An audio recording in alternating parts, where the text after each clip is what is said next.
Presiden Joko Widodo telah melakukan peninjauan langsung Karhutla di Provinsi Riau. Presiden menegaskan agar seluruh pihak bersinergi untuk penanggulangan Karhutla. Informasi selengkapnya kita bergabung dengan Marshalina Gita dari Pekanbaru Riau. Gita, setelah melakukan peninjauan, bagaimana upaya pemerintah selanjutnya, Gita? Ya, baru saja Presiden Republik Indonesia Joko Widodo selesai melakukan peninjauan di beberapa titik di wilayah Provinsi Riau untuk melihat secara langsung kebakaran hutan dan lahan yang terjadi di wilayah Provinsi Riau. Bahkan setelah melakukan peninjauan, Presiden Joko Widodo pun juga melakukan evaluasi kerja bersama dengan Menteri Kabinet Kerjanya, kemudian juga bersama dengan Panglima TNI dan Kapolri. Lalu apa sebenarnya upaya lanjutan yang akan dilakukan oleh pemerintah dan pihak-pihak lainnya untuk penanggulangan kebakaran hutan dan lahan? Langsung saja saya akan mengajak Anda untuk berbincang bersama dengan Panglima TNI Marsikal Hadi Cahyanto, sudah bersama dengan saya di Pekanbaru Riau. Selamat siang Pak Marsikal Hadi Cahyanto, bisa dijelaskan bagaimana kemudian upaya penanggulangan yang dilakukan setelah tadi melakukan peninjauan bersama dengan Presiden Jokowi? Ya, terima kasih.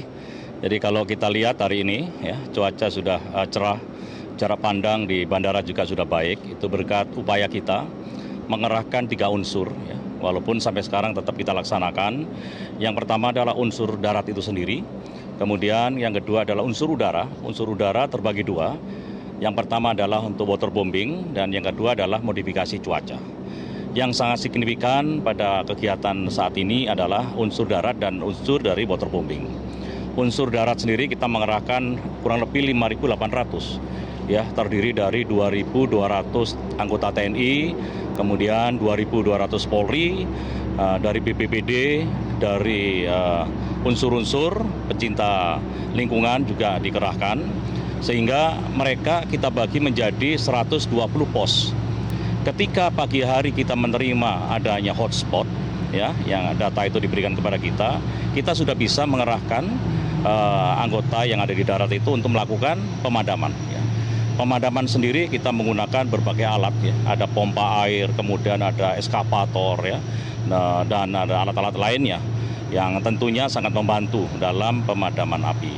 Namun apabila di tempat kejadian kebakaran itu tidak ada air, mungkin jauh, ya, itu pasukan segera melapor kepada posko untuk dilaksanakan waterbombing.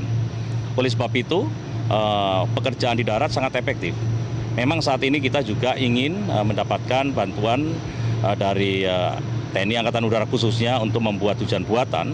Namun hujan buatan pun sudah kita laksanakan beberapa kali dan menghasilkan hujan yang hujan-hujan ringan. Ya. Dan itu pun masih perlu kita lakukan pembuatan hujan buatan.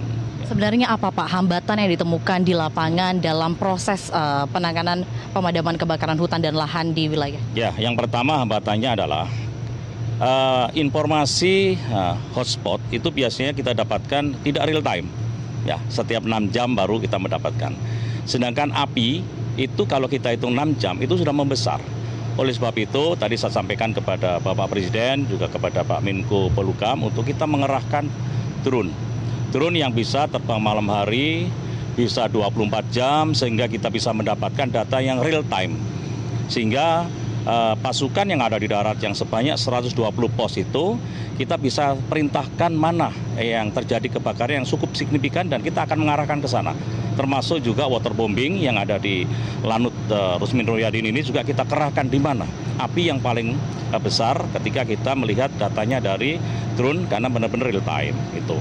Kemudian hambatan yang kedua adalah bahwa kita perlu adanya tambahan-tambahan eskavator untuk membuat kanal-kanal, ya, karena kanalnya sudah mulai tertutup, kita perlebar, kemudian membuat kanal-kanal baru.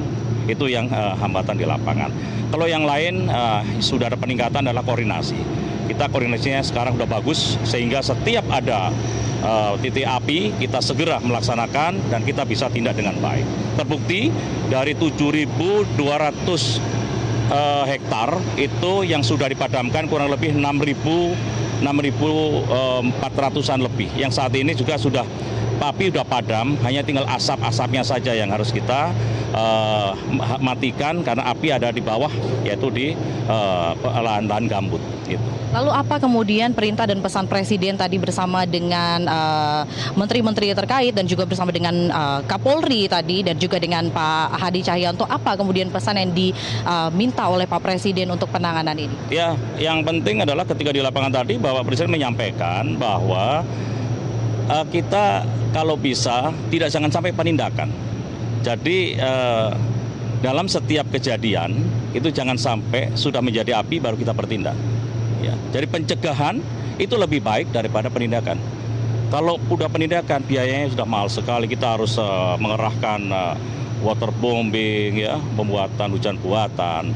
Tapi kalau kita memberikan penyuluhan kepada masyarakat, ya, kemudian kita juga sampaikan bahwa membakar itu berbahaya, sehingga itu bagian dari pencegahan. Kemudian kita juga melakukan pencegahan di 120 pos, itu diantaranya adalah kita membasahi lahan-lahan gambut supaya jangan kering dan terjadi kebakaran. Dan yang penting adalah kesadaran masyarakat untuk tidak melakukan pembakaran. Kemudian juga kan Pak Wiranto sempat menyatakan juga Pak bahwa memang ini disinyalir kuat bahwa pembakaran hutan. Kemudian juga kemudian langkah penindakan hukum seperti apa? Atau kemudian ada saksi-saksi yang dilihat di lapangan. Kemudian ini lanjutannya seperti apa penindakannya dari? Ya, kalau saya lihat selama hampir 4 hari di sini, ya, saya observasi di lapangan. Memang yang kebakar diantaranya ada kelapa sawit, ada juga lahan akasia. Yang kebakar bukan tempat itu, yang bakar adalah hutan, ya. Nah, ini kan kita sudah bisa menyimpulkan bahwa kebakaran itu ada yang bakar, ya. Nah, itu yang pertama.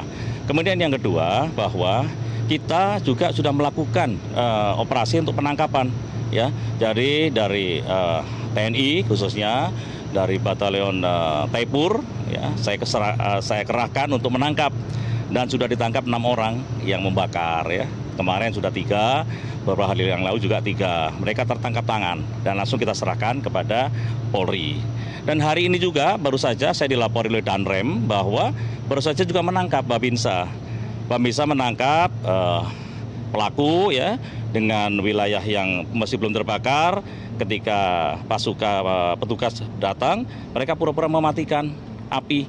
Tanya kenapa? Saya baru ngerokok, kemudian terbakar, ini saya matikan. Ini kan sudah tidak lumrah, karena apa? Yang lain tidak terbakar, hanya satu tempat itu yang kebakar. Nah, kita terus melakukan operasi di setiap wilayah, ditambah mungkin ada pos-pos lain untuk memberikan penyuluhan. Bahkan kalau dia melakukan, kita tangkap dan kita serahkan ke kepolisian. Untuk masalah hukum, kami serahkan kepada kepolisian. Sanksi kemudian yang akan diberikan itu seperti apa, Pak? Ya, sanksi yang diberikan nanti kepolisian, ya. Tapi yang jelas kita membantu kepolisian untuk bisa mencegah dengan menangkap pelaku membakar itu. Ya. Oke, baik. Terima kasih Pak Panglima TNI Marsikal Hadi Cahyanto yang masih akan terus melanjutkan proses penanganan juga dan hujan buatan tidak hanya bahkan di Pekanbaru Riau, namun juga ke Palangkaraya, Kalimantan Tengah. Kemudian Pontianak dan Kalimantan Selatan. Baik, terima kasih banyak Pak Marsikal Hadi Cahyanto sudah gabung. Dan demikianlah tadi perbincangan saya bersama dengan Panglima TNI Marsikal Hadi Cahyanto bahwa seluruh penanggulangan untuk kebakaran hutan dan lahan tidak hanya di Pekanbaru Riau namun juga di wilayah lainnya seperti Kalimantan Tengah, Palangkaraya dan juga wilayah-wilayah lainnya yang mengalami karhutla ini akan terus dilakukan proses upaya secara sigap dan cepat agar kebakaran hutan dan lahan ini dapat segera terselesaikan. Eva. Baik, terima kasih Marshalina Gita untuk informasi Anda.